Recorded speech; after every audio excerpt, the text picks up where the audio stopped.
We're clicking to the environment. We're clicking to the environment. We're clicking to the environment. Yes. And we are back on the drink Sustainability with the one and only awesome guy, Ben Spinelli. How's it going, man? Good, Thanks Ted. for being on the show again. My pleasure. Cheers to you, man. Thanks, Ted. Great to see you again. All right, so we were just talking about the coastal concerns on the Jersey Shore, and it's funny that you just brought that up before, just because what's called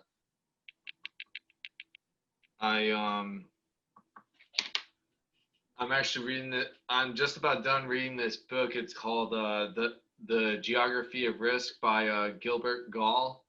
Great book, Ted. Great book. You know, and it's I think it's got a lot of important messages. You know, it touches on a lot of the work that we did with the Sandy Task Force. Right. Yeah, and it's opened my eyes to how much money we've been almost unconscious.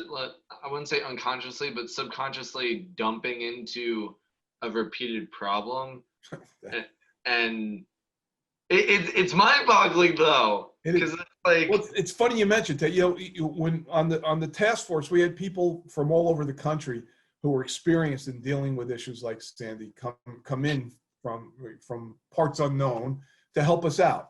And there were a number of people who were familiar with, you know, from the Gulf Coast, people from Louisiana, where they've dealt with these issues for years. And right. When I would talk about, you know, we have to retreat from vulnerable, you know, we have to fundamentally rethink our footprint in vulnerable areas of the coast.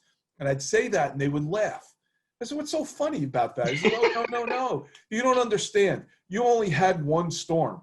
You have to have three before it's." I said, you know, after the third time, people start to get the message, and there's a lot of truth to that, right? I mean, yeah, but it's like, aren't we on like storm number 2? Like that was Sandy, right? Like, I mean, correct me if I'm wrong. Irene the year before, you know, now you see what were ordinary coastal storms cause at least moderate flooding. You know, you go down to Delaware Bay, down to Cape May County and Cumberland County, full moon tides cause flooding. That's true. Yeah. Right. You don't even have to have a storm. And that should be right. That should be a wake up call. But we you know, it's almost like, no, that lump's not cancer. It's you know, it'll go away, right? And we don't want to face up to these difficult problems, because it's almost harder sometimes to come to grips with the fact that we need to do something than it is to to ignore it and wait till it hits us on the head again. So it's funny because like the book has even like, it's opened my eyes to, on a couple different levels, like to the billions of dollars that we've spent just rebuilding after the same kind of storm. If not, we're like, to help me explain what I'm trying to say is like, say like on a scale of 1 to 10, like 1 being like most minor, 10 being like, holy crap, like this is catastrophic. Like each storm, even like starting from what was it, 1962 Ash Wednesday storm. Yeah, the Ash Wednesday storm. There we go.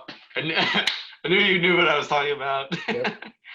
that was like the wake up call at like a scale like 3, I would say. And then like, because he was mentioning, Gil was mentioning Katrina, and then Sandy. Like Sandy was like category, you know, in the 9s, almost 10s, because it was a bad storm, and everyone experienced that on different levels. And it's like, it was interesting to read, just because it's like after one storm after another, we're like, okay, you know, we'll rebuild. Okay, we'll rebuild. It's like, and a lot of that rebuilding is done with subsidies from the government, right? You know, a lot the flood, right? The flood insurance program, right? We're subsidizing. We're, you know, when it comes to rebuilding homes and businesses, we're subsidizing those decisions. Number one. When it comes to infrastructure, we're carrying the entire bill. You know, you look at Sandy, you know, that broke a new inlet through at Maniloking, right? Oh, yeah. Right? The ocean telling you where the ocean wants to go. The Metedeconk River wants to make it to the ocean, right? Just like every other coastal river, it wants to break through those barrier islands and go out to the ocean. Just like the Toms River used to go out through Cranberry Inlet, that's located about at the Ortley Seaside Heights border, right? And so what we did was, rather than work with nature, we continue to fight it. We filled it in, we put in bulkheading, we put everything Didn't back. know that. Right? We built multi-million-dollar mansions right back where they were, and that kind of decision making, right? We make it economically feasible because we spread that risk around and we subsidize it. In reality, it's probably a bad idea from the long term, and maybe it would be much cheaper and probably a lot less, you know, avoid a lot of problems in the future if we learn to work with nature. Going back to what I said before about places where we shouldn't rebuild, understanding where those places are, and then what do we do with them? How many of them should be floodways? How many of them should be dunes, coastal forest, stormwater storage, right? There are a lot of things you can do with that property where you don't rebuild that actually adds to the resilience of the places where you do choose to rebuild, because you're going to absorb the impacts of the storm in those locations and offset what that storm would otherwise do had you rebuilt in those places. And that's another tough one to do. And you know, that goes back to something else with human nature. You know, we end up pushing, you know, kicking the can down the road and pushing the problem to another generation rather than trying to make the smart decision. And if the smart decision resulted in the avoidance of a problem, we don't see the value in that, right? The problem avoided is probably the least appreciated skill that we have in our society, right? In most instances, it's probably going to be far more valuable than the skill of being able to recover after something bad happens, right? The problem is, having never seen the problem, we never understood the value of never having encountered the problem in the first place. And right. I believe that, like, I also believe that, like, you know, learning, just like how you just mentioned, like, learning from that concern, it's like just because, you know, one generation is like, well, I'm not going to be around for the next storm whenever it's not really a matter of how it's going to happen. It's a matter of when it's going to happen, because we all know it's going to happen eventually. Right. But it's also like, I think that, I mean, seeing the concern, seeing the problem is, you know, step one, but it's also like, you know, the older generation, I feel like, the older generation has to somehow, you know, bring it to light for the younger generation, so then they could be like, you know what, hey, I could do this, like, you know, kind of like inspire them to, you know, take action. It has to be that way, Ted. It has to be that way, because, you know, a lot, like I said, some of these solutions are multi-generational, and you're you know, my generation is never going to see the solution that you know, we'll start down the road towards the solution, but we'll never see the end. That doesn't mean you don't do it. What you do is you pass the baton on to the next generation. Yeah, it's like a relay race. Steps, and then they take the next two steps. Yeah. And if you look back, we benefit from good decisions that generations before us made, and we pay the price for the bad decisions that they made. Absolutely, yeah. Right? And morally, don't we have an obligation to make as many of the good decisions as we can, and avoid making as many of the bad decisions as we can, right? That's how. Yes, positive impact. Woohoo! Yeah, well, that's it. That's how any thriving society will continue to survive. And a society that doesn't have that ethic won't last very long, because eventually something's going to happen. Either you're going to have a disaster happen that you failed to plan for, or it's going to become economically unsustainable, or it's going to become socially unsustainable, or it's going to become environmentally unsustainable. And if you don't make those kinds of decisions with that forward view, you're going to cost, right? And you know, I suppose you could be a very selfish person and say, what do I care? I'll be dead. Or it'll be my kid's problem. You know, let him deal with it. But again, that's a, you know, you want to talk about that's a moral failing to be able to look at the world in that manner. Yeah, definitely. And it's like, on this show, we're promoting positive impact and solutions. Right. Well, that's, you know, you have to, right? If you don't, what are we here for, right? You know, I wake up in the morning and have a drink, right? What am I working for? Right? Another day off right, Ben. We're all doomed. Party over there. Yeah. Oh, that's funny. But yeah, I mean, like, it's funny though, because like I mean, we're talking about, you know, these concerns and coming up with solutions for them, or you know, pushing the current solutions out, you know, for everyone to get inspired to, like, you know, take action and everything, whether it's plastic pollution or coastal sea level rise, or, you know, all these other municipality like concerns to, you know, solve. And it's also like, and it also stems from, you know, home, where it's like, you know, if you're a parent, like, you know, because there's a handful of families that I know where the parents actually like teach their kids, like, you know, how to care for the environment, whether it's something so minuscule, it's like, you know, baby steps to the bigger impact, you know what I'm saying? Like it and it's awesome. It's like I feel like we all should do that, only because, and people may say, you know, I'm such a greenie, whatever, but it's like, it's pretty much what you said before, is that we're part of nature. Nature's not part of us. Right, and that's, yeah, well, that's the domination, man's domination of nature has always been a theme of how we operate, you know, and yeah, that's unfortunate. You know, you find out, well, you find out that dominating nature isn't as easy as we think it is. You know, it's definitely not. You know, right? Because nature will come back and kick our butts. Always happens. Always happens. Indirectly, you know, or directly. Yeah, I mean, here's the other thing, Ted. You might think about climate change. You know, we're not going to go extinct because of climate change, right? When you think about it, human beings are very adaptive and very resilient creatures. And, you know, there are right. There are people who live in the Arctic. There are people who live in the tropics. There are people who. I mean, yeah, there. Have you ever seen you know, Alaskan frontier? Like it's not.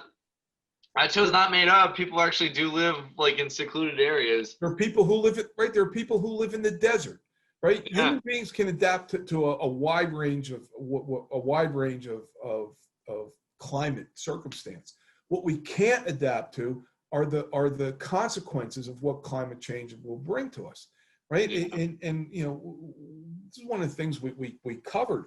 You know, you think about things like water and food production and where it comes from.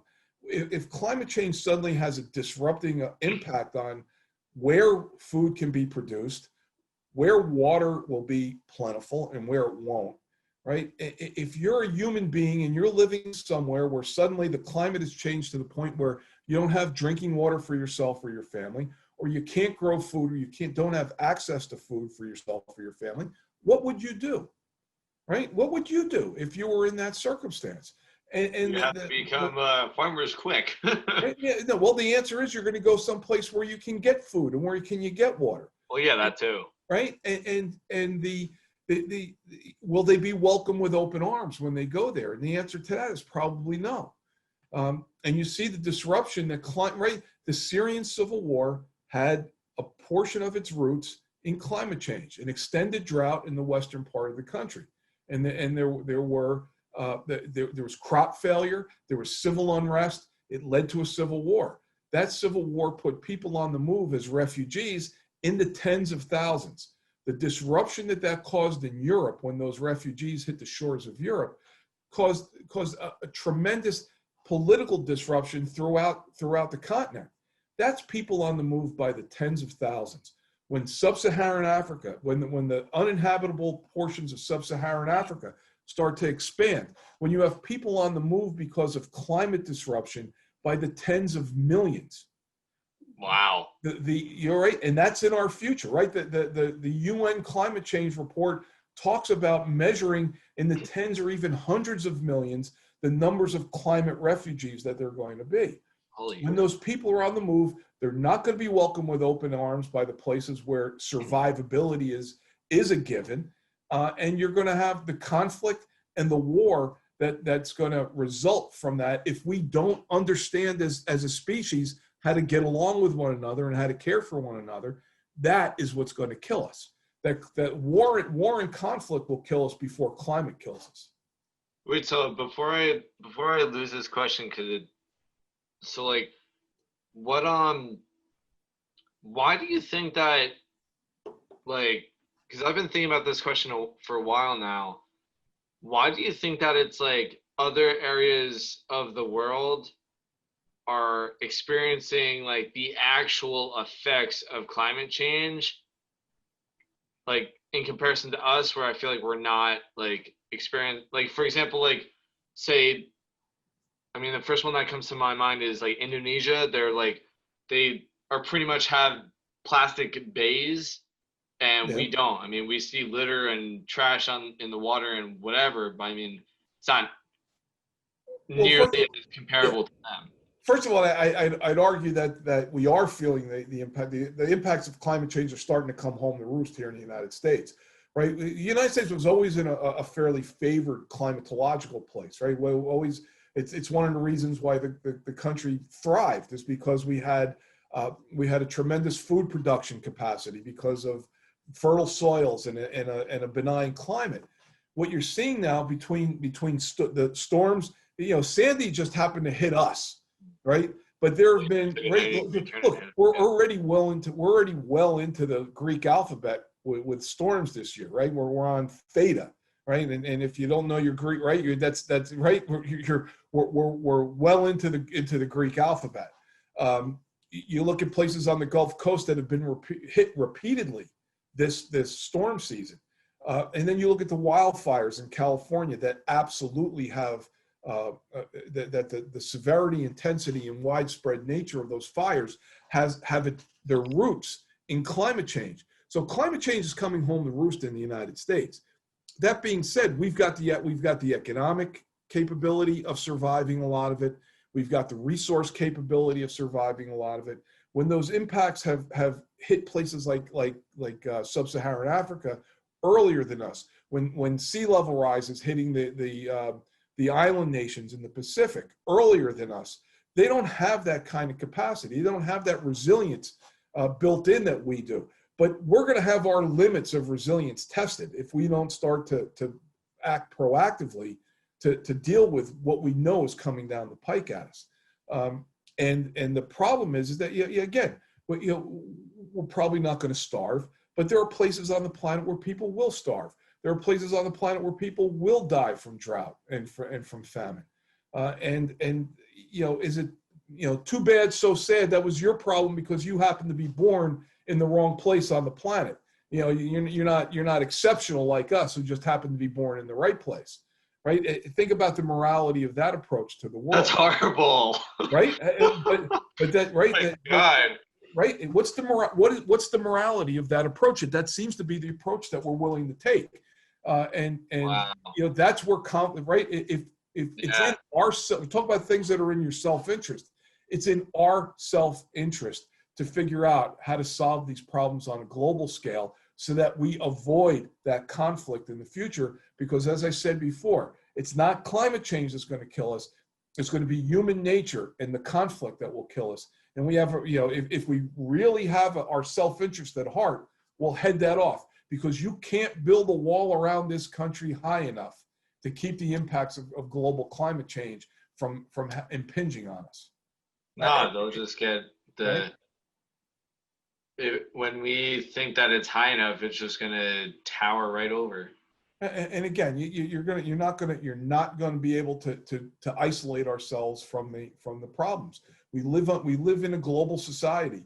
World is becoming smaller. And again, I go back. What's the morality of would we build a wall around ourselves and watch the remainder of humankind die? Is that a responsible a responsible reaction to what's going on?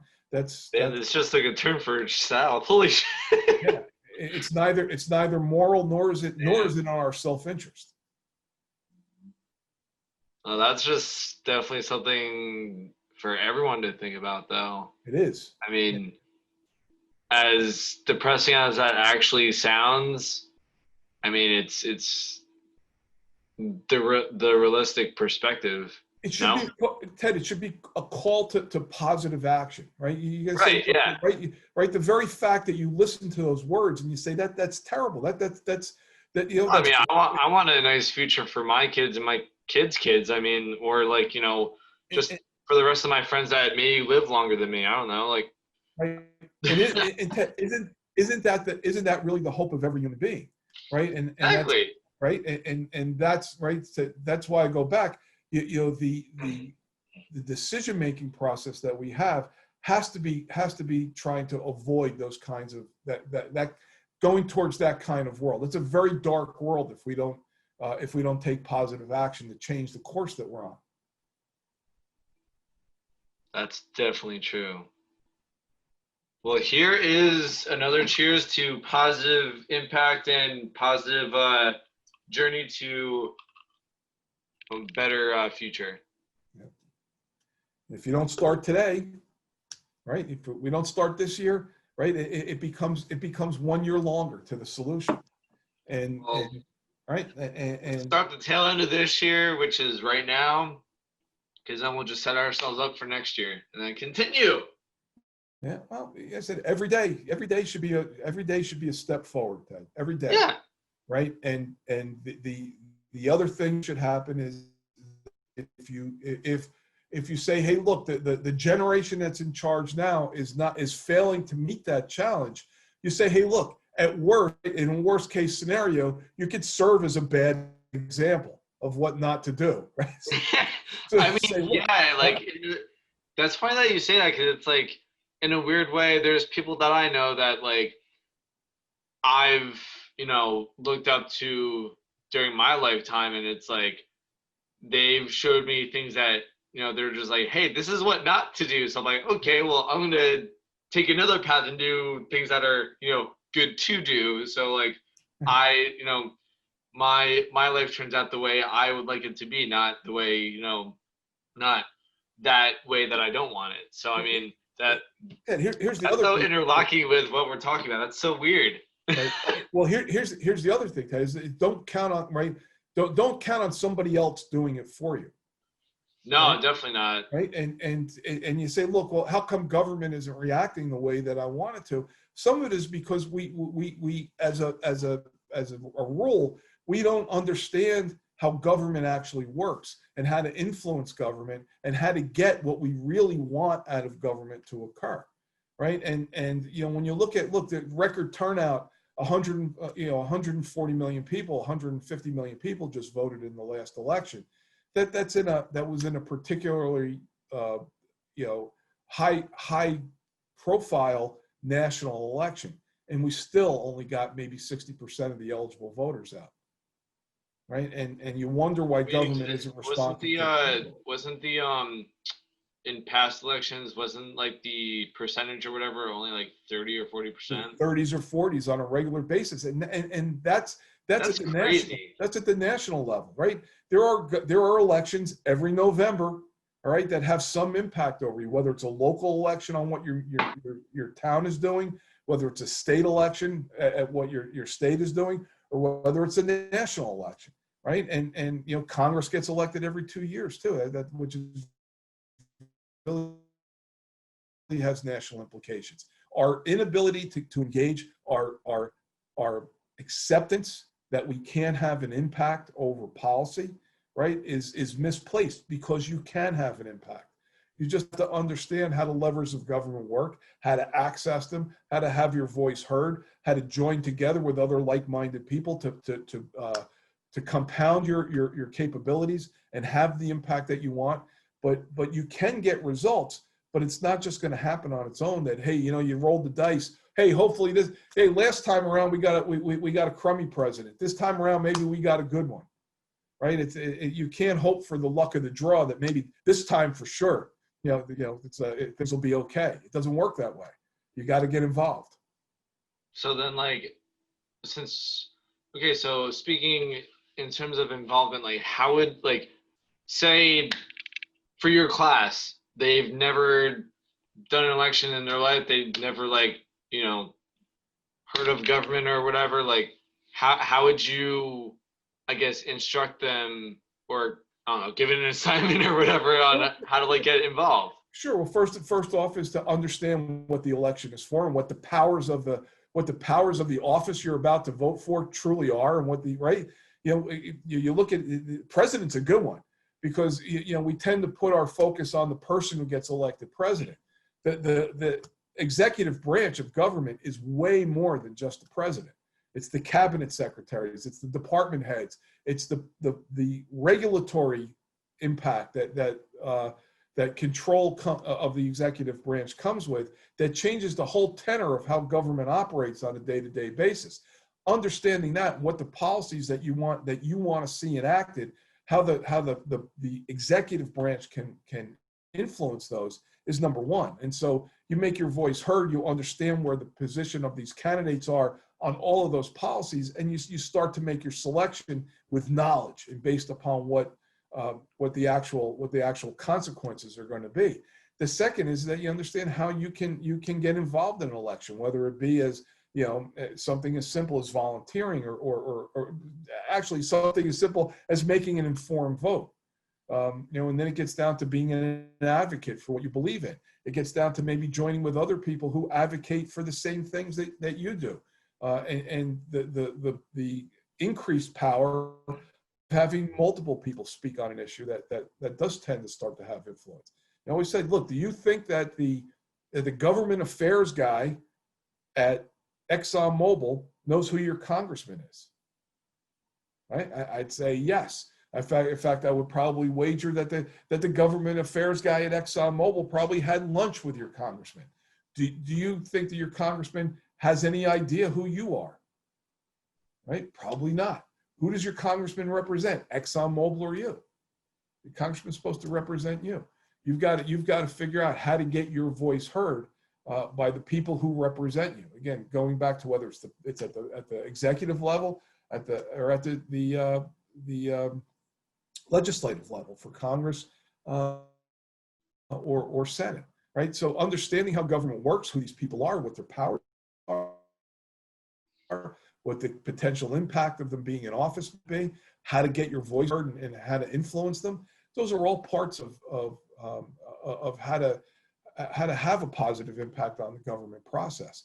Not easy, and that's the other thing. Democracy is not a spectator sport, right? It's not about sitting on the sidelines and hoping that what you want to have happen happens. You've got to understand that you can have an impact on it, and that most people who get elected to public office they don't get elected. Basically two types of people. You're going to get ambitious people who are looking out for themselves. But by and large, I think the people who get involved in politics at least get involved at the outset because they want to make it a positive difference in the world. And understanding that they go in with good intentions, and how can you take advantage, which is probably not the right way to put it, but how to make the most of those good intentions is a big part of having your voice heard and having influence.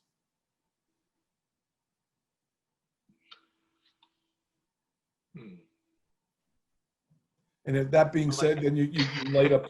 That being said, you light up torches and get your pitchfork and march in the street. No, we're not promoting violent protest. No. But here's the thing. You go back to the If you go back to you talk about environmental issues, you go back to the early 70s when they had the first Earth Day, people were marching because they wanted results, right? The people were upset over the environmental conditions in the country at the time. The result of that demonstration of public support for those policies ended up with the passage of the Clean Water Act, the passage of the Clean Air Act, the creation of the EPA, the Safe Drinking Water Act, the Endangered Species Act. A whole host of important environmental legislation came from the people in power understanding that the will of the people was that's the kind of government action they were looking for, and that it was a necessity at the time to react to it. Richard Nixon was no environmentalist, yet he became a proponent for all of those environmental measures and eventually signed them after Congress passed them, right? So you know, you don't have to find an environmental champion to get environmental legislation passed. You just have to find a politician who understands what the will of the people is. Yeah, that's definitely true. Yeah, I definitely like how you put that. Yeah, for sure. And we're actually going to take another quick break. And when we come back, we're going to continue this. So stay tuned.